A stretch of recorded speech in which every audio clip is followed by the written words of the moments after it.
देखिए दोस्तों, यहाँ पर ये जो लाइन और एंगल क्वेश्चन होते हैं, मतलब जो चैप्टर होता है रेखा कोण, है ना, उससे ये बना है क्वेश्चन। ये रेलवे के जो एग्जाम होता है एएलपी, जिसको जिसे लोको पायलट बोलते हैं, उसमें ये क्वेश्चन आया 2024 वाले एग्जाम में। तो यहाँ पर कह रहा है कि आकृति, इसमें ये रेखा एल है, इस रेखा का नाम है एल और इस रेखा का नाम है एम, है ना। कह रहा है कि ये समांतर है। समांतर का मतलब इनके बीच का जो गैप है वो हमेशा समान रहता है, वो अलग नहीं रहता है। जैसे रेल की पटरी आप देखे होंगे, उसमें क्या होता है, उनके बीच का गैप हमेशा समान होता है ना, बीच की दूरी समान होता है। वो कभी भी ये नहीं कि इतना है तो फिर इतना हो जाएगा, ऐसा कुछ नहीं है। तो इन दोनों के बीच ये दोनों, ये एल और एम क्या है, समांतर है।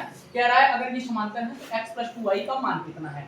अच्छा, आप लोगों ने क्लास 9th में पढ़ा होगा, ये सब सारी चीजें बेसिक वाले जो क्लासेस वगैरह होती है उसमें सारी चीजें बताई जाती हैं बच्चों को, है ना। तो यहाँ पर आप देख सकते हैं कि जैसे एक होता है शीर्षाभिमुख कोण होता है, फिर उसके बाद एकांतर कोण होता है, फिर उसके बाद आपका संगत कोण होता है ना। काफी कोण वगैरह 3-4 कोण होते हैं, जिससे मतलब ये सारे क्वेश्चन इजी बन जाते हैं। तो आप लोगों ने पढ़ा होगा कि अंतःकोण एक होता है, अंतःकोण, है ना। अंतःकोण क्या होता है, मैं अगर आपको बताना चाहूँ तो ध्यान से सुनिएगा। मैं आपको थोड़ा सा ऐसे बता देता हूँ। जैसे ये आपका ये लाइन एल है और ये एम है ना। तो शीर्षाभिमुख क्या होता है, जैसे ये आप एक्स इस पर गौर फरमाइए कि यहाँ पर वाला बनने वाला कोण और यहाँ पर बनने वाला कोण, ये दोनों क्या होते हैं, समांतर होते हैं, मतलब समान होते हैं। अगर यहाँ पर ए डिग्री का कोण बन रहा है तो यहाँ पर भी ए डिग्री का कोण बनेगा। यहाँ पर बी डिग्री का कोण बन रहा है तो इसके सामने वाला भी बी डिग्री का कोण बनेगा। ये होता है शीर्षाभिमुख की कहानी। अब बात आती है इसका एकांतर की बात आता है। तो एकांतर से आप याद रखिए, एक जेड याद रखिए, सीधा जेड और एक उल्टा जेड। तो यहाँ पर बनने वाला कोण, अगर यहाँ पर ए डिग्री का कोण बन रहा है तो यहाँ पर ए डिग्री का कोण बनेगा।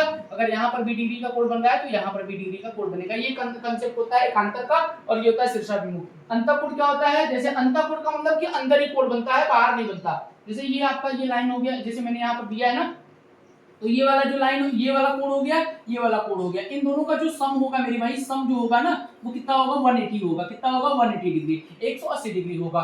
समझ में आया। अगर मुझे कोई बता दे, कोई बालक मुझे बता दे कि अगर ये 100 डिग्री है, तो मैं उसको तुरंत बता दूंगा कि ये वाला जो कोण होगा वो कितना डिग्री होगा, 80 डिग्री होगा। तो मेरे भाई बस उसी कांसेप्ट पर ये सवाल है और खत्म हो जाएगा, है ना। ये अंतःकोण होता है, संगत कोण इसके ऊपर वाला होता है। जैसे ये वाली लाइन हो गया, इसके ऊपर जो कोण बन रहा है, और ये लाइन जो बन गया, इसके ऊपर जो कोण बन रहा है उसको संगत कोण बोलते हैं। तो आइए देखते हैं। तो यहाँ पर अगर आप गौर फरमाएंगे, ध्यान से सुनिएगा, ये कितना दिया है, 105 डिग्री दिया है। कितना दिया है, 105 डिग्री दिया है। तो सारे बच्चे बता देंगे कि यहाँ वाला कितना डिग्री होगा। भैया 105 में मैं कितना जोड़ दूं कि ये 180 के बराबर हो जाए। तो सिंपल सी बात है, कितना बोलेंगे, 75 बोलेंगे।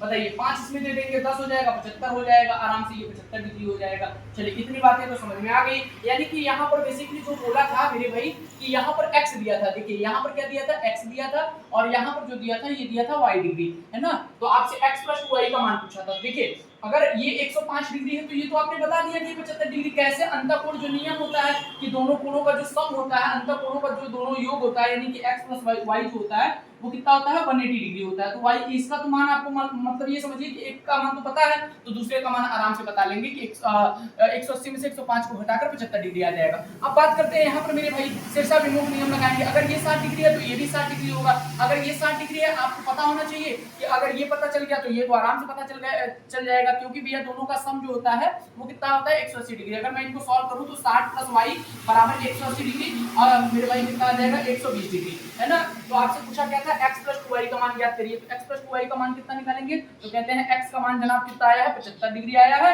और अगर मेरे भाई आपको 2y यानी कि 120 का दुगना कितना हो जाएगा, 240 में जब जोड़ देंगे तो कितना आ जाएगा, 24 में 7 जोड़ देंगे तो 31, यानी कि 315 डिग्री आपका इस प्रश्न का उत्तर हो जाएगा। अगर वीडियो समझ में आया तो लाइक सब्सक्राइब दबा के कीजिए। Thank you.